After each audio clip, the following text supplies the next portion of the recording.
ഓരോ പ്രാവശ്യവും നാട്ടിലെ വെക്കേഷന് പോകുമ്പോൾ നമ്മുടെ അച്ഛനെയും അമ്മേനെയും റിലേറ്റീവ്സിനെയും ഫ്രണ്ട്സിനെയും ഒക്കെ നമ്മൾ കാണാൻ പോവാറില്ലേ?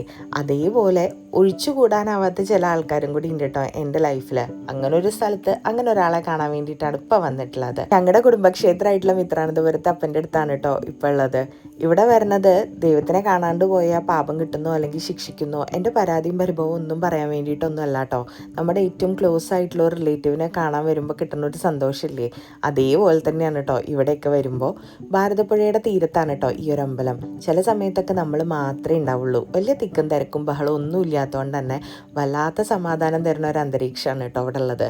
നമ്മുടെ ഏറ്റവും അടുത്തുള്ളൊരു ബന്ധുവിനെ കാണുമ്പോൾ പറയാറില്ലേ, നീ എപ്പോഴാണ് വന്നത്, എത്ര ദിവസത്തെ ലീവ് ഉണ്ട്, നീ കുറച്ച് തടിച്ചു കേട്ടോ എന്നൊക്കെ പറയാറില്ലേ? അതേമാതിരി തന്നെയാണ് കേട്ടോ ഇവിടെ വരുമ്പോഴും എനിക്ക് ഫീൽ ചെയ്യാറുള്ളത്. മൂപ്പർ എന്നോട് ഈ ക്വസ്റ്റ്യൻസ് ഒക്കെ ചോദിക്കണ മാതിരിയും ഞാൻ തിരിച്ച് ഇതിനൊക്കെ റിപ്ലൈ കൊടുക്കണ മാതിരി ഒക്കെ ഉള്ളൊരു ഫീലിംഗ് എനിക്ക് തോന്നാറുണ്ട്. അതിപ്പോൾ ഗുരുവായൂർ അമ്പലത്തിൽ പോയാലും ഞാനിങ്ങനെയൊക്കെ തന്നെയാണ് കേട്ടോ. ഗുരുവായൂരപ്പനെ കാണുമ്പോൾ എന്തൊക്കെയുണ്ട് വിശേഷമൊന്നും, ഇന്ന് അണിയിച്ചൊരുക്കിയിട്ടുള്ളത് നല്ല ഭംഗിയുണ്ട് കേട്ടോ എന്നൊക്കെയാണ് പറയാറുള്ളത്. വീട്ടിലിരുന്ന് നമ്മൾ കുറേ സങ്കടവും പരിഭവവും പരാതിയും ഒക്കെ പറയില്ലേ, അവരെ കാണാൻ പോണ സമയത്ത് നമുക്ക് അവരുടെ ചന്തൊക്കെ നോക്കി അവരുടെ സുഖവിവരമൊക്കെ ഒന്ന് അന്വേഷിക്കാന്നേ. ദൈവങ്ങളല്ലേ, അവരും ചിലപ്പോൾ മനുഷ്യരെ പോലെ തന്നെയായിരിക്കും. ഇതൊക്കെ നമ്മൾ ചോദിക്കുമ്പോൾ അവർക്കും ചിലപ്പോൾ ഒരു സന്തോഷമൊക്കെ ഉണ്ടാവില്ലേ? എനിക്കെപ്പോഴും ഞാൻ പ്രാർത്ഥിക്കുന്ന ദൈവങ്ങളൊക്കെ എൻ്റെ ഏറ്റവും അടുത്ത സുഹൃത്തുക്കളോ അല്ലെങ്കിൽ ബന്ധുക്കളോ ഒക്കെ ആയിട്ട് തോന്നാറുണ്ട് കേട്ടോ. അതാവുമ്പോൾ നമുക്കൊരു മീഡിയേറ്ററുടെ ആവശ്യമൊന്നും ഇല്ലാണ്ട് നമ്മുടെ കാര്യങ്ങളൊക്കെ ഈസി ആയിട്ട് അങ്ങോട്ട് കമ്മ്യൂണിക്കേറ്റ് ചെയ്യാൻ പറ്റുമല്ലോ. ഇവിടെയൊക്കെ വന്നു പോകുമ്പോൾ വല്ലാത്തൊരു സമാധാനമാണ് കേട്ടോ. ഏറ്റവും അടുത്ത ആരെയോ കണ്ടിട്ട് ഇറങ്ങുന്ന പോലെയാണ് മനസ്സെപ്പോഴും നിറഞ്ഞു നിൽക്കാറുള്ളത്.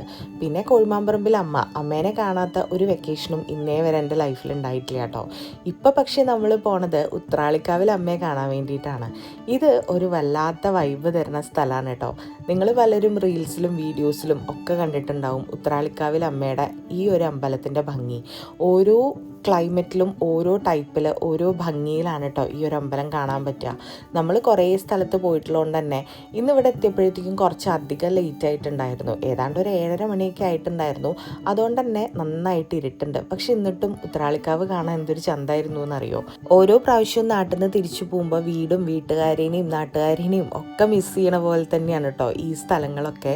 വല്ലാണ്ട് വിഷമമൊക്കെ വരുന്ന സമയത്ത് ഞാൻ എപ്പോഴും ചിന്തിച്ചിട്ടുണ്ട്, ഇതിപ്പോൾ നാട്ടിലായിരുന്നെങ്കിൽ കോഴിയാമ്പറമ്പിലോ മിത്രാനന്തപുരത്തോ പോയിട്ട് കുറച്ച് നേരം ഒന്ന് സങ്കടം പറഞ്ഞിരുന്നെങ്കിൽ ഈ ഒരു വിഷമമൊക്കെ എൻ്റെ ഉള്ളിൽ നിന്ന് പോയിരുന്നേനേന്ന്. പക്ഷേ ഇത്രയും ദൂരത്തുള്ളപ്പോൾ അവരെയൊക്കെ മനസ്സിലിരുന്നിട്ട് അവരോട് കഥ പറച്ചിൽ മാത്രമേ നടക്കാറുള്ളൂ കേട്ടോ. ഏത് ദൈവമാണെന്നുണ്ടെങ്കിലും നമുക്ക് സമാധാനവും സന്തോഷവും തരിക എന്നുള്ളതാണ് ഏറ്റവും വലുത്. അതിപ്പോൾ ഹിന്ദു ആണെങ്കിലും മുസ്ലിം ആണെങ്കിലും ക്രിസ്ത്യൻ ആണെങ്കിലും. അപ്പോൾ ഇന്നത്തെ കഥയും വിശേഷം അത്രയേ ഉള്ളൂ. പിന്നെ കാണാട്ടോ.